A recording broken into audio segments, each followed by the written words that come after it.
ஒரு காலம் காமராஜர் கலைஞர்கிட்ட கீழ்ப்படிஞ்சு நீங்க தான் காப்பாற்றணும்னு அவர் சொன்னாப்புல வரலாறு கிடையாது. காமராஜரை தோக்கடிக்கணும்னு கலைஞர் கங்கணம் கட்டிட்டு வேலை பார்த்தார். காமராஜர் இறக்குற வரைக்கும் திமுகவுக்கு அரசியல் ரீதியாக தான் இருந்தார் ஒழிய எந்த காலமும் கலைஞருக்கு அவரை வச்சு பாராட்டி பேசக்கூடிய அளவில் அவர் இல்லை. டிவிஎஸ்காரங்க ஏசி போட்டு கொடுத்தாங்க, இதுதான் உண்மை. அவர் திருச்சி சிவாவுக்கு காமராஜரை பார்த்துருக்காரா, காமராஜரை கூட பேசியிருக்கிறாரா? இந்த இப்போ ராஜ்யசபாவுக்கு வாங்குறதுக்கு மகனை கையை காலை பிடிச்சா சிவா வாங்கிட்டு போனாப்புல. யார்? ஸ்டாலின் மகன்.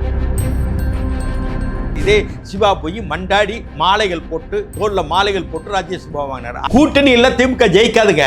கூட்டணி இருந்தால் தான் திமுக ஜெயிக்குங்க. 67 தான் நிரம்புங்க. மதிமுக 2.0 இப்போ ஆரம்பிச்சிருக்கு. 2.0 எங்களுடைய அடுத்த கட்டத்துக்கு நாங்கள் போகிறோம். எனக்கு புரியலைங்க. இந்த கட்சி ஏன் நம்ம அமைத்தோம், எதுக்காக கட்டினோம்? வாரிசு அரசியலுக்கு எதிராக கட்டினோம். 5 பேர் தீக்குளிச்சாங்க, அவங்க ஆன்மா நம்மளை மன்னிக்குமா என்றெல்லாம் நினைக்காம தன் மகனை கொண்டு நிப்பாட்டுறாரு. திமுக ஆட்சி எல்லாத்துலேயும் ஊழல், சட்ட ஒழுங்கு சீர்கேடு, சொன்னதை செய்வோம் என்றது ஒன்றுமே செய்யலை. இந்த ஆட்சி போக வேண்டும்.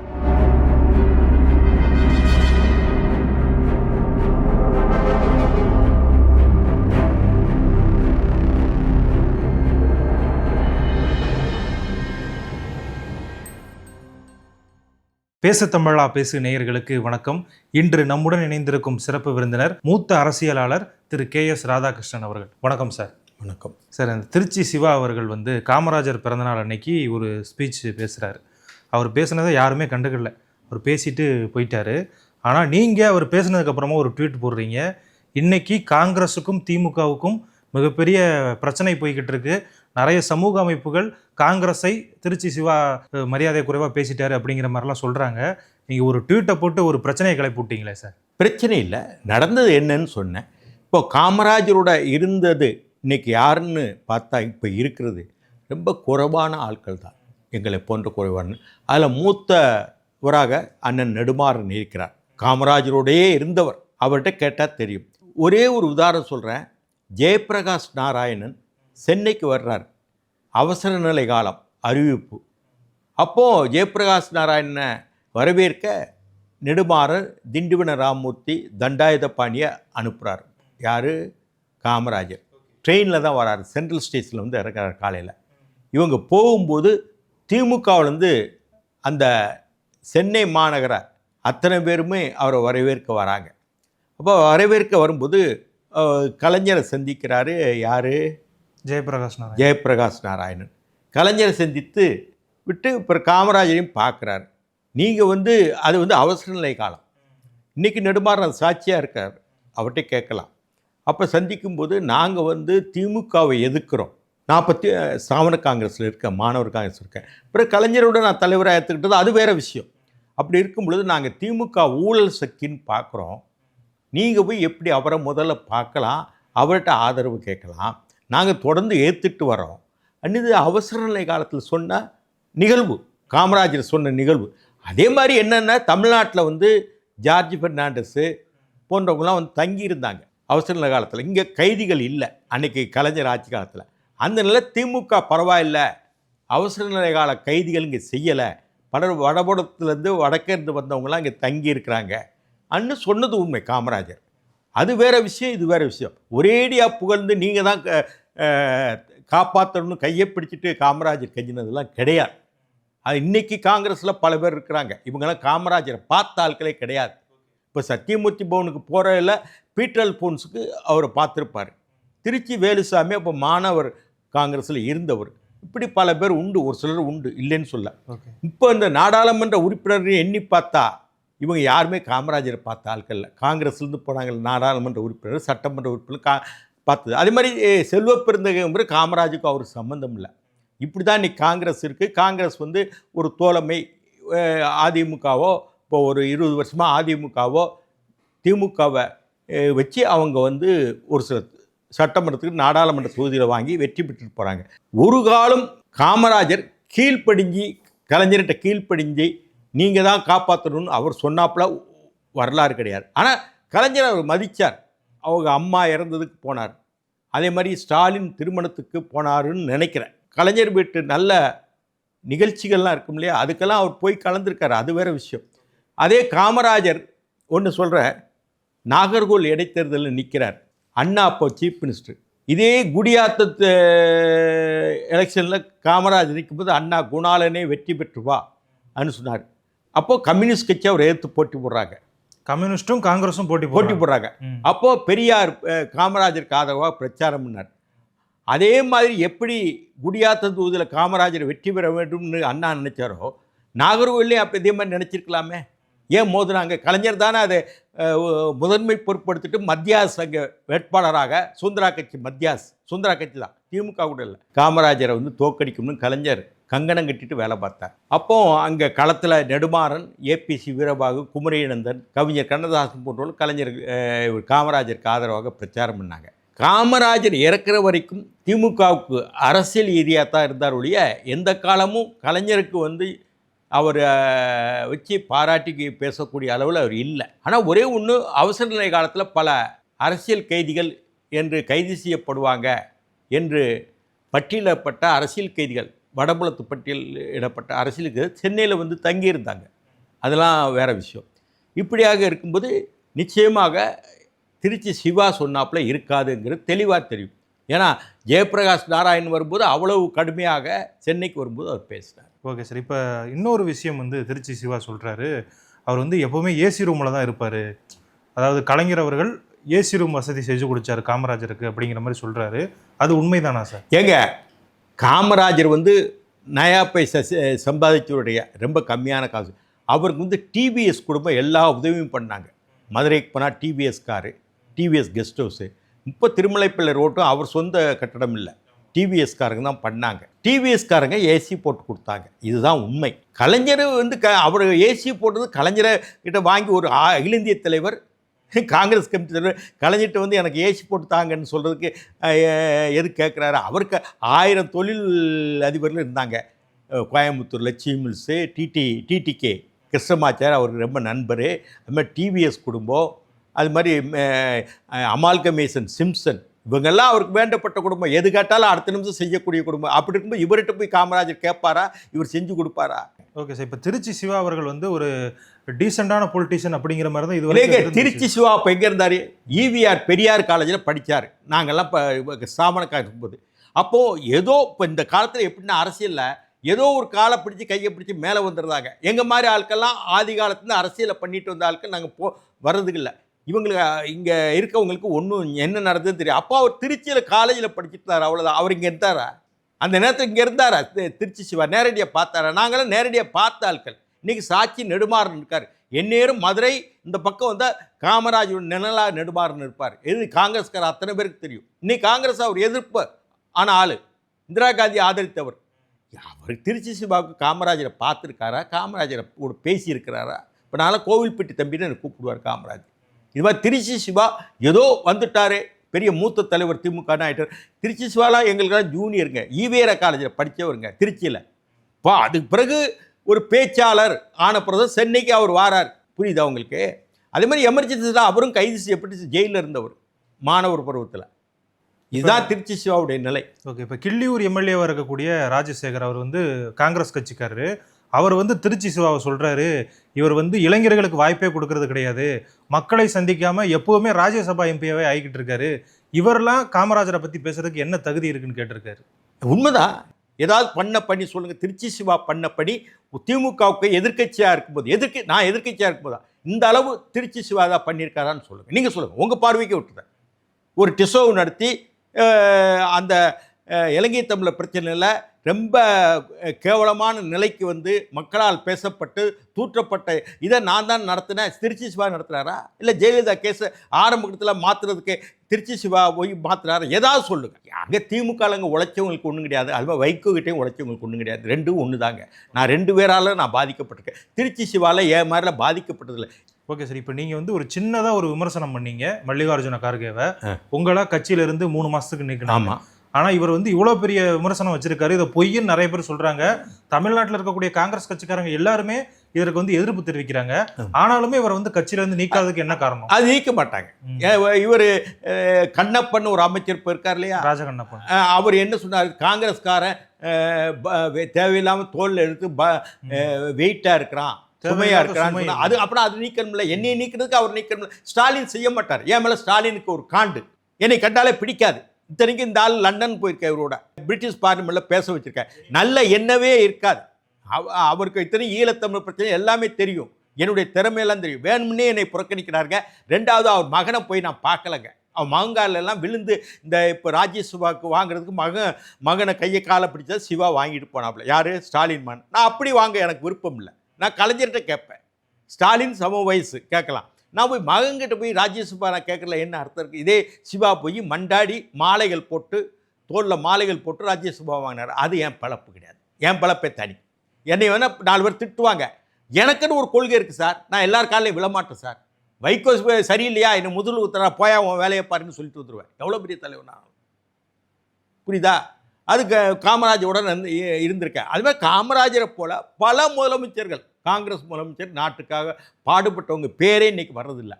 ஓமந்தூர் ராமசாமி ரெட்டியார், ராஜபாளையம் குமாரசாமி ராஜா, ராஜாஜி, காங்கிரஸ் முதலமைச்சர், இவங்களாம் நல்ல ஊழல் செய்யாத, மக்கள் நல்ல அக்கறை உள்ள ஒரு ஆளுமைகள். அவங்க பேரே இன்னைக்கு தெரியலை. அது யார் மறைச்சது? பிற்காலத்தில் வந்த இந்த ஊழல்வாதிகள் தான் அவங்க நல்ல மனிதர்களுடைய விஷயங்களை மறைச்சாங்க. பள்ளி குழந்தைகள் கூட பாடமோடு அவங்கள வைக்கலை. இப்படி நல்லவர்கள் கண்டா திமுக பிடிக்காதுங்க. அது ஒரு இதுங்க. அண்ணா பேரே போயிருக்கா திமுகவில் பெருசா? அண்ணா பையன் இறக்குறாரு, அந்த இறப்புக்கு துக்கத்துக்கு கூட இவங்க போகலையே.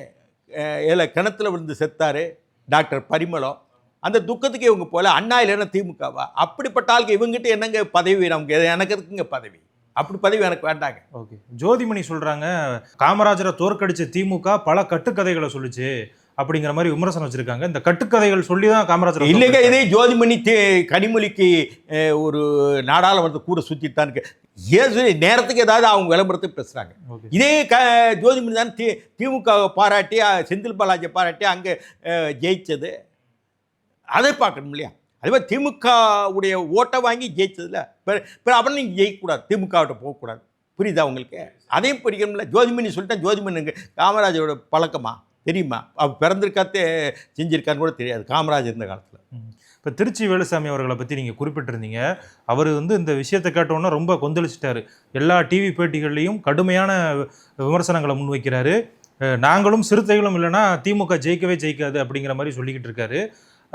இந்த கருத்தை நீங்கள் எப்படி பார்க்குறீங்க? கூட்டணி இல்லை, திமுக ஜெயிக்காதுங்க. கூட்டணி இருந்தால் தான் திமுக ஜெயிக்குங்க. 67 தான் நிலைமைங்க. அப்போ காங்கிரஸ் அப்போ 67 பிளவுபடலை. ஒன்றுபட்ட காங்கிரஸ் இந்திரா காந்தி தலைமையிலையோ வேற சாமண காங்கிரஸோ ரெண்டா பிளவுபடலை. ஒரே காங்கிரஸ் தான் தமிழ்நாட்டில் இருந்து 67. அப்போது ரெட்டை காலமாடு, நுகத்தடி போட்ட ரெட்டை காலமாடு சின்னத்தில் நின்னாங்க. யார்? காங்கிரஸ். அண்ணா அப்போ ஒரு படி அரிசி கொடுப்பேன் சென்னைக்கும் கோவையிலும் அன்னு உறுதிமொழி கொடுத்தார். அப்போ இந்திய எதிர்ப்பு போராட்டம் வேறு நடந்தது. பக்தவச்சலம் முதலமைச்சர், காங்கிரஸ் முதலமைச்சர் இருந்தார். ரேஷன் கடையில் அரிசி சரியாகவே மக்களுக்கு கிடைக்கல. மக்கள் ரொம்ப அதிருப்தியில் இருந்தாங்க. இந்திய எதிர்ப்பு போராட்டத்தில் மாணவர்களை சுட்டு கொண்டாருன்னு ஒரு கெட்ட பேர் இருந்தது. இதுக்கு மத்தியில் அண்ணா திராவிட முன்னேற்ற கழகம், சுதந்திரா கட்சியின் ராஜாஜியினுடைய சுதந்திரா கட்சி, ராஜாஜின் சுதந்திரா கட்சி, அதுபோக சிபிஎம். அப்போ சிபிஎம் ரெண்டாக பிளந்து போச்சு. 64 சிபிஐ சிபிஎம் ரெண்டாக. சிபிஎம் வந்து ராமூர்த்தி, அன்னைக்கு பி ராமமூர்த்தி தலைமையில். அதுபோக காயிதே மில்லத் சாஹிப்புடைய முஸ்லீம் லீக். அதற்கு பிறகு இவர் மாப்போசி இருக்கார் இல்லையா, அவருடைய தமிழரசு கழகம். அங்கே மட மாவட்டங்கள்லாம் அதிகமாக போயிருந்தது. இந்த மாதிரி சோசியலிஸ்ட் கட்சி, பிரஜா சோசியலிஸ்ட், சம்யுக்த சோசியலிஸ்ட், அதாவது ஜெயபிரகாஷ் நாராயண் தலைமையில் இருந்த கட்சி, அது மாதிரி லோகியோ தலைமையில் இருந்த கட்சி, இதெல்லாம் கூட்டணி. அது மாதிரி அரசு ஊழியர்கள் வர அவங்களுக்கு ஆதரவு, என்ஜிஓ சங்கம். இந்த கூட்டணியில் தான் அன்னைக்கு திமுக அண்ணா காலத்தில் ஜெயிச்சது. அது மட்டுமல்ல, எம்ஜிஆர் குண்டடிப்பட்டார், எம்ஆர்ஆர் தான். அந்த போஸ்டர் எல்லா இடத்துல ஒட்டப்பட்டது. இந்த சிம்பதியில் திமுக ஆட்சிக்கு வந்தது. கூட்டணி இல்லாமல் எப்பவும் ஆட்சிக்கு வந்ததில்லை திமுக. அப்படி இருந்தும் இவங்க 1 லட்சம் ஓட்டு குறைவாக வாங்குறாங்க. யாரு? திமுக கூட்டணி. இவங்களை விட 1 லட்சம் ஓட்டு கூடுதலாக வாங்கினா தனியாக நின்ன காங்கிரஸ், காமராஜர் காலத்தில் காமராஜர் காலத்தில் பக்தவச்சில் முதலமைச்சராக இருக்கும்போது கெட்ட பேர் ரொம்ப இருந்தது. 1,00,000 ஓட்டு கூடுதல் வாங்கி தோக்குறாங்க. இவங்க 1,00,000 ஓட்டு இவ்வளோ பயில்வான்கள் இத்தனை பேர் சேர்ந்து 1,00,000 ஓட்டு குறைவாக வாங்குறாங்க, ஆட்சி அமைக்கிறாங்க. இப்படி தான் திமுகவின் நிலைமை. 67 கூட்டணி இல்லை என்றால் திமுக எந்த காலமும் ஜெயிச்சதில்லை. அது எம்ஜிஆருடைய குண்டடிப்பட்டு பரங்கிமலையில் அவர் நின்னார். அந்த குண்டடிப்பட்டு அந்த போஸ்டர்லாம் ஒட்டினாங்க. பூவராக அண்ணாச்சி, புலிவலை என்னாச்சி எல்லாம் கேட்டாங்க. ஒவ்வொருத்தர் அமைச்சர் பேர் அண்ணாச்சி என்னாச்சி விட்டு முழக்கங்கள் போட்டாங்க. இந்திய எதிர்ப்புக்கு துப்பாக்கியை காட்டி ராஜேந்திரர் கொலை, அண்ணாமலை பல்கலைக்கழகத்தில் இப்படியெல்லாம் மக்களுக்கு ஒரு போஸ்டர். இவங்க ரெட்டக கால சின்னத்தில் நின்னாங்க. அவங்களுக்கு கூட்டணி இல்லை, திமுக எந்த காலமும் ஜெயிச்சதில்லை. ஓகே சார், இப்போ திமுக பற்றி நிறைய விஷயங்கள் நீங்கள் பகிர்ந்துக்கிட்டீங்க. மதிமுக 2.0 இப்போ ஆரம்பிச்சிருக்கு. 2.0 எங்களுடைய அடுத்த கட்டத்துக்கு நாங்கள் போகிறோம் அப்படின்னு புரியலுங்க. அதாவது மதிமுக நிறுவன தலைவர் ஒன்று 2.0னா ஓனா ஆக்சிஜன் சொல்லுவாங்க. இது என்ன 2.0 எனக்கு தெரியல. இப்போ என்ன சொல்கிறாங்க சார், இப்போ படங்கள்லாம் வருது சில சினிமா, ஒரு படம் வந்துச்சுன்னா 1, ரெண்டாவது படம் வந்துச்சுன்னா 2.0 அப்படிங்கிற மாதிரி சொல்கிறாங்க. அப்படியா? அதெல்லாம் எங்களுக்கு தெரியல. அதான் நாங்கள் வந்து நல்லா ஆகட்டும். நாங்கள்லாம் நிறுவன தலைவர்கள். வைகோ வந்துங்க அவரை வந்து தாங்கி பிடிச்சவங்க நாங்கள். அறிவாலயத்துலேருந்து கீழே விழும்போது பெட்ஷீட்டை பிடிச்சி தாங்கி பிடிச்சவங்க நாங்கள். நீங்கள் வருஷாஸ் பார்த்தா அதில் பொன்முத்துராமலிங்கம், இதுமாதிரி எல் கணேசன், பொள்ளாச்சி மு கண்ணப்பன், செஞ்சி ராமச்சந்திரன், அதே போல் வேதாரணி மீனாட்சி சுந்தரம், திருச்சி செல்வராஜ், திருநெல்வேலி டிஏ லக்குமணன், கன்னியாகுமரி ரத்னராஜ், ஈரோடு கணேசமூர்த்தி, என்னை போன்றவங்க. அது மாதிரி முன்னாள் அமைச்சர்கள் தங்கவேலு, சங்கரங்கோயில் தங்கவேலு, புதுக்கோட்டை சந்திரசேகரன், அதே மாதிரி மலர்மன்னன் திருச்சி, இப்படி ஒரு 10 பேர் தான் இருப்போம். அதே மாதிரி இவர் யார், திருப்பூர் துரைசாமி, பாளையங்கோட்டை குருநாதன், இவங்க தான் ஆரம்ப கட்டத்தில் அந்த கட்சிக்கு உறுப்பினர். அதுக்கு பிறகு தான் நாஞ்சில் சம்பத்து வராரு, மதுராந்தக ஆறுமுகம் வரார். அந்த மதுராந்தக ஆறுமுகத்துக்கு கூட பின்னாடி வந்தது தான் அந்த மகாபலிபுரம் சத்யசீலன் என்று அன்று அழைக்கப்பட்ட, இன்றைக்கு சத்யான்னு சொல்கிறாங்க அந்த ஆள், மலை சத்யாங்க. ஆமாம், அவருக்கு சத்யசீலன் பேர். 96 நான் தான் A.Pharm B.Pharm கொடுக்குறேன், தேர்தலில் போட்டியிட்டு திருப்பூர் தொகுதியில். அதுக்கு பிறகு 98 தான் நம்ம இவர் தங்கவேலு இளைஞரணி செயலாளர் இருக்கார், சங்கரங்கோயில் தங்கவேலு. ஓகே, அவருக்கு தென்காசி நாடாளுமன்ற தொகுதி கிடைக்கலன்னு திமுகவுக்கு போகிறார். அந்த இளைஞரணி பொறுப்பை போடுறது யாருன்னு போடலான்னு வைகோ கேட்ட பொழுது கண்ணப்பன் வீட்டில் ஆழ்வார்பேட்டை நம்ம ஆலிவர் ரோடுக்குள்ளேயே கலைஞ்சிருந்தாலே அந்த தெருவில் ஹவுசிங் போர்டு வீடு இருக்குது, ரோட்டுக்கு வடக்கு புறம். அங்கே தான் சோலையெல்லாம் குடியிருந்தார். அப்போ அங்கே வச்சு பேசும்போது நான் சொன்னேன், தென் மாவட்டங்களுக்கு ஒரு இடம் நம்ம கொடுத்துட்டோம், வட மாவட்டங்கள் கொடுக்கலாமே அப்படின்னு சொல்லும்போது நான் சத்யான்னு கூட சொல்லலை. இந்த மதுராந்தக ஆறுமூட ஒருத்தர் வருவார் இல்லையா மகாபலிபுரத்துலேருந்து, பேர் கூட நினைவில்லை. அவர் கூட யார் சொல்கிறீங்க, திருப்பூரில் கூட நின்னார் இல்லையா, அவர் அப்போ பேர் கூட எனக்கு சரியாக தெரியலை. ஓ, அவர் சத்யான்னு பாருங்களா அவங்களா? ஆமாம், அவரை போடுங்கன்னு வைகோட்டு சொன்னவன் நான் தான். அப்போது நாங்கள் 96 எனக்கு வடசென்னை சீட்டு 98 வடசென்னை சீட்டு கொடுக்கும்போதெல்லாம் எனக்கு கிடைக்காம பண்ணாங்க. இத்தனைக்கு எனக்காக ஒதுக்கப்பட்ட சீட்டு ஜெயலலிதா கொடுத்தாங்க. அதை கொடுக்காம 2 நாயுடு நிற்கிறோம், நம்ம நிற்க முடியாது, நீங்களும் நானும் சிவகாசியில் நின்று நிற்க முடியாதுனார். ஆனால் 2 வன்னியருக்கு அந்த தேர்தல் நிற்க வச்சார். 2 நாயுடு நிற்க முடியாது, 2 வன்னியர் நிற்க வச்சார். அப்புறம் 2 கவுண்டர்லையும் நிற்க வச்சார். சபாபதி மோகனும் செஞ்சி ராமச்சந்திரன் 2 பேரும் நின்னாங்க. அப்புறம் கண்ணப்பனும் கணேசமூர்த்தி கவுண்டர் நின்னாங்க. எனக்கு மட்டும் ஒரு ஃபிலாசபி பேசுகிறேன், அவருக்கு உழைத்தவர்கள் யாரும் அவர் உங்கள் மேலே என்ன சார் அவருக்கு தெரியலை. பக்கத்தூர் அது மாதிரி என் மேலும் இல்லை, பொன்முத்துராமலிங்க மேலேயும் அவ்வளவு அவர் நெருக்கடியான நிலப்பு. இவங்களை விட செஞ்சி ராமச்சந்திரன், கண்ணப்பன், எல் கணேசனை விட அதிகம் அவருக்காக திமுகவில் கெட்ட தலைமையிடம் ரொம்ப கோபம் வாங்கின பொன்முத்துராமலிங்க. அவருக்கும் ஒன்றும் பண்ணலையே, அவர்லாம் அவருக்கும் பண்ணியிருக்கணும், அவர் பண்ணலையே. அவருக்கு நன்றி இல்லாமல் வெளியே போனார்ல. அப்போ நாங்களாம் வெளியே போகும்போது இந்த அவரால் உருவாக்கப்பட்ட இந்த சத்யாங்கிறவரெலாம் சந்தோஷமாக எங்களை வழி அனுப்புனாங்க. இவரெல்லாம் போகட்டும் துரோகிகள்னாங்களா? இப்போ இடிக்குதே. நாங்கள் கண்ணீர் விடும்போது இல்லை, நாங்கள் வெளியே அழமாட்டோம். எந்த டிவியில் அழுதுருக்கேனா? அழுகிறது கேவலங்க, அழக்கூடாதுங்க. உங்களுடைய ரௌத்திரம் கோபம் இருந்தால் வெளிக்காட்டுங்க. ஏன் அழுகிறீங்க வெளி உலகத்தில்? அது எதுக்கு அழுகிறது? ஒரு ஆணுங்கிறது அழக்கூடாது, பெண்ணுங்கிறது அதிகமாக சிரிக்கக்கூடாது. வைகோ அழுவார், இவங்கள இது அழுகிறது நல்லது கிடையாது. இல்லை சார், எல்லாருக்கும் கவலைகள் இருக்குது, எனக்கு இருக்குது. நான் அழுது உங்ககிட்ட நான் அழுதுனால எதாவது ஆக போதா? இல்லை 3 தடவை வைகோ உயிரை காப்பாற்றிருக்கேன், என்ன போய் துரோகின்ட்டாரு, விஷத்தை குடிச்சா நான் செத்துருப்பேன் அப்படிங்கிறாரு சார். சரி, துரோகின்னு சொல்லியிருக்காங்கன்னா நீ அவர்கிட்ட கேளு. உனக்கு எல்லா வாய்ப்பும் கொடுத்தாரு, எனக்கு ஒரு வாய்ப்பும் தரல. ஒரே ஒரு 96 எல்லாரும் நிற்கும் போது தான் எனக்கு கொடுத்தாரு. அதுலேயும் நான் தான் நம்பர் 1 ஓட்டு. நான் 4-5 பேர் தான் டெபாசிட் பண்ணோம். அதில் நான் ஒருத்தன் 38,000 ஓட்டு வாங்குறேன். வைகோ விளாத்திக்குளத்தை 28,000 ஓட்டு, 33,000 ஓட்டு வாங்குறேங்க. விளாத்திக்குளத்தை வைகோ 28, சங்கரங்கோயிலில் இவர் தங்கவேலு 29 ஓட்டு, வேடசந்தூரில் பாலசுப்ரமணியம் முன்னாள் சபாநாயகர் எம்ஜிஆர் காலத்தில் நீங்கள் கோவில்பட்டியில் இந்த 4 பேரை டெபாசிட் வாங்குறோம். அது பிறகு எனக்கு வாய்ப்பே தரலையே. உனக்கு தொடர்ந்து வாய்ப்பு கொடுத்தார் இல்லையா? இப்போ போன தேர்தலில் மதுராந்த வரை கொடுத்தார் இல்லையா? இப்போ நாடாளுமன்ற தேர்தலில் 2-3 தடவை கொடுத்தாரு. சட்டமன்றத்தில் தொடர்ந்து வாய்ப்பு கொடுத்தாரு. எனக்கு ஒன்றுமே கொடுக்கல. இவ்வளோ உழைச்சி பொன்முத்துராமலுக்கு அது கூட கிடையாது. நானும் பொன்முத்துராமன் இல்லைன்னா வைகோவா? நான் சொல்கிறது இன்னைக்கு இல்லை, 91, 92 திமுகவில் இருக்கும்போது பொன்முத்துராமலிங்கும் செய்யலை, எனக்கும் செய்யலை. அதே மாதிரி வாய்ப்புகள் இவங்க நல்லா அனுபவிச்சுட்டாங்க. யார்? செஞ்சி ராமச்சந்திரன், எல் கணேசன், மு கண்ணப்பன், ஒவ்வொருத்தரும் வாய்ப்பு வாங்கிட்ட. கணேசமூர்த்தி. இப்போ எங்களுக்கு தான் வாய்ப்பு வரலையே. நாங்கள்லாம் வெளியேறும்போது இதே நிலைமையில் தான் நாங்கள் ஓ மாதிரி கஷ்டப்பட்டு நாங்கள் அழலையே. பார்த்துக்கிட்டு ஒன்று தானே வெளியே வந்தோம். எவ்வளோ கஷ்டப்பட்டு வெளியே வந்து அந்த கட்சிக்கு உழைச்சிட்டு.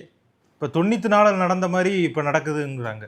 இல்லை, 94 எப்படி வைகோ வந்தாரோ அதே மாதிரி இப்போ வந்து ஏங்க நான் சொல்கிறேன், இந்த மல்லை சத்யா என்பவருக்கு வைகோனால வெளிச்சங்க.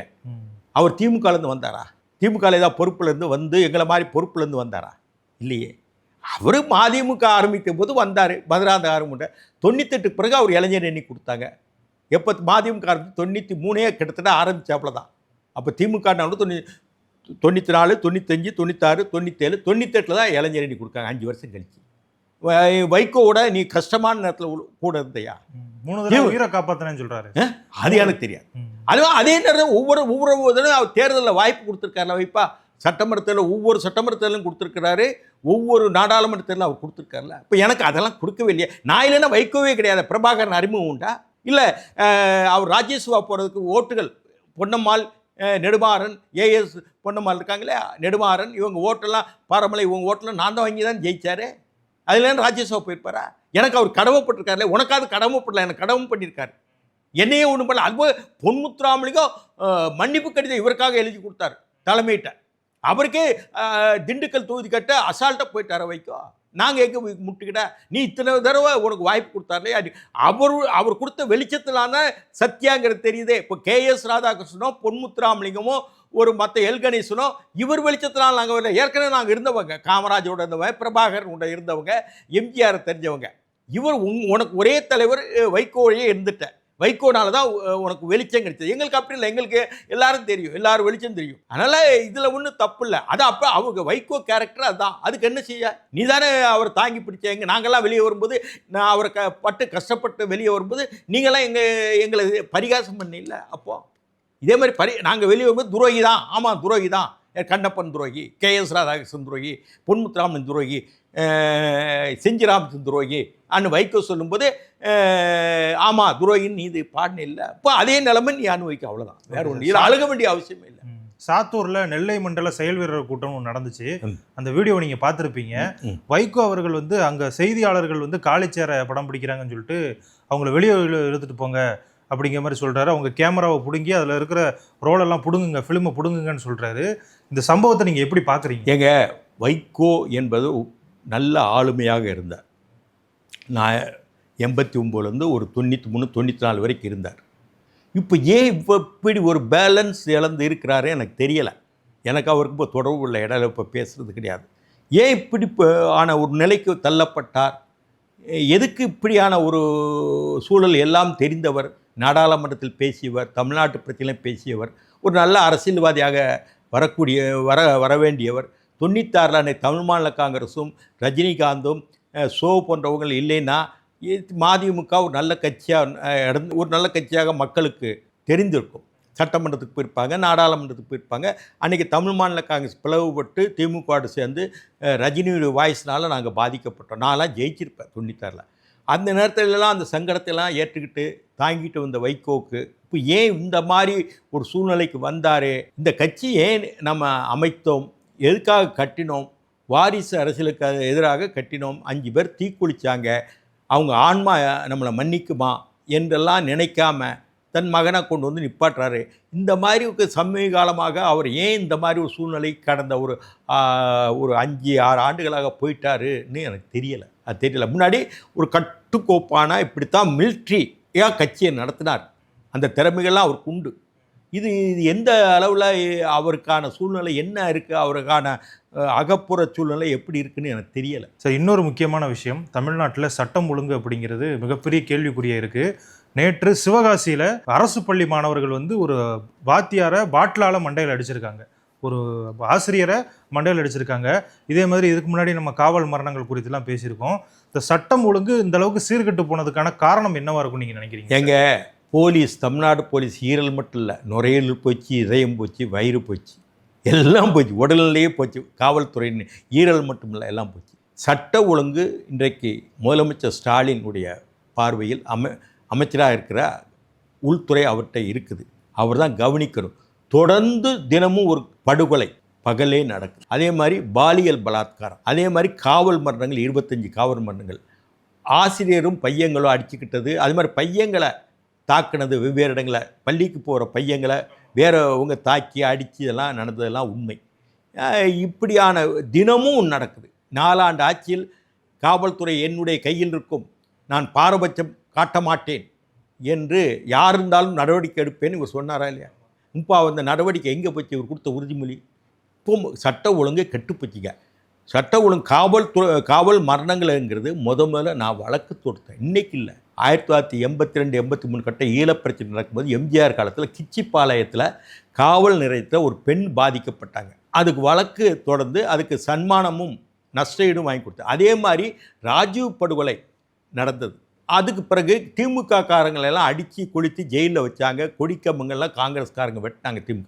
அப்போ விளாத்திக்குளம், எங்கள் ஊர் பக்கம் கோவில்பட்டி பக்கம் விளாத்திக்குளம், அந்த விளாத்திக்குளம் பகுதியை சார்ந்த இளைஞரணி, திமுக இளைஞரணி நிர்வாகி போஸ், அவர் பேர் போஸ், விளாத்திக்குளம் போஸ், அவரை என்ன பண்ணாங்க, காவல்துறை விளாத்திக்குளம் போலீஸில் அடித்து கொண்டுட்டாங்க. அப்போது வழக்கு தொடர்ந்து நஷ்டஈடெல்லாம் வாங்கி கொடுத்தேன்.